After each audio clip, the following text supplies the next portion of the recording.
નમસ્કાર, India news ગુજરાતમાં આપનું સ્વાગત છે અને હું છું આપની સાથે કિશન તિવારી। સમાચારોની શરૂઆત કરીએ આપણે સૌથી પહેલા મહત્વના સમાચારથી। વાત કરીએ આપણે વડોદરાની, તો ગોત્રી વિસ્તારમાં આવેલા વહીવટી વોર્ડ નંબર 10 અંબિકાનગરથી શ્રીજી વંદન તરફ જતા માર્ગ પર રબર મોલ્ડ પેવર બ્લોકની કામગીરીનું ખાતમુહૂર્ત અકોટા વિધાનસભાના ધારાસભ્ય ચૈતન્ય દેસાઈના વરદ હસ્તે કરવામાં આવ્યું હતું। વડોદરા મહાનગરપાલિકા દ્વારા વિકાસના કામોને વેગ આપવા માટે અને લોકોને સુવિધામાં વધારો થાય તે આશયથી અંબિકાનગરથી ચામુંડાનગર તરફ જવાના માર્ગ પર લાખોના કામોનું ખાતમુહૂર્ત અકોટા વિધાનસભાના ધારાસભ્ય ચૈતન્ય દેસાઈના વરદ હસ્તે કરવામાં આવ્યું, જેમાં વોર્ડના ઉમંગ બ્રહ્મભટ્ટ, કાઉન્સિલર અને ભારતીય જનતા પાર્ટીના નેતા અને કાર્યકર્તાઓ મોટી સંખ્યામાં ઉપસ્થિત રહ્યા હતા। આ રોડ બનવાથી નાગરિકોને અવરજવરમાં ખૂબ જ સરળતા રહેશે અને જેને લઈને આ ખાતમુહૂર્ત લોકોને સુવિધા આપવા માટે કરવામાં આવ્યું છે।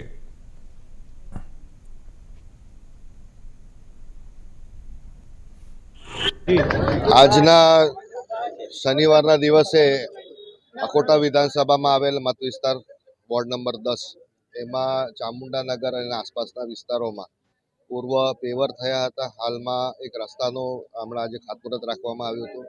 લગભગ પાછલા 25-30 વર્ષથી પણ વધુ સમયથી અહીંયાની વિસ્તારના લોકો હેરાન થતા હતા અને રસ્તો ન હોવાના કારણે ચોમાસામાં ની આસપાસ ખૂબ જ તકલીફ પડતી હતી, પાણી ખૂબ ભરાતા, એટલે આ પ્રોબ્લેમ ઘણા વર્ષોથી અટવાયેલો હતો।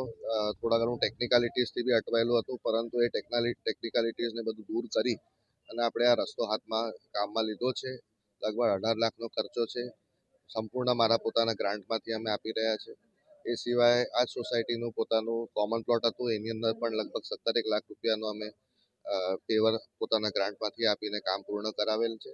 એ રીતે જે પણ અમારી પાસે આવે છે કામ લઈને, જે ઘણા વર્ષોથી અટવાયેલા હોય, ટેકનિકલ ઇસ્યુઝ હોય, તેને એને કે એના પ્રકારે આપણે એને સોલ્વ કરી અને જે મોટી જનસંખ્યાને ફાયદો થતો હોય એ પ્રકારના કામો પહેલાં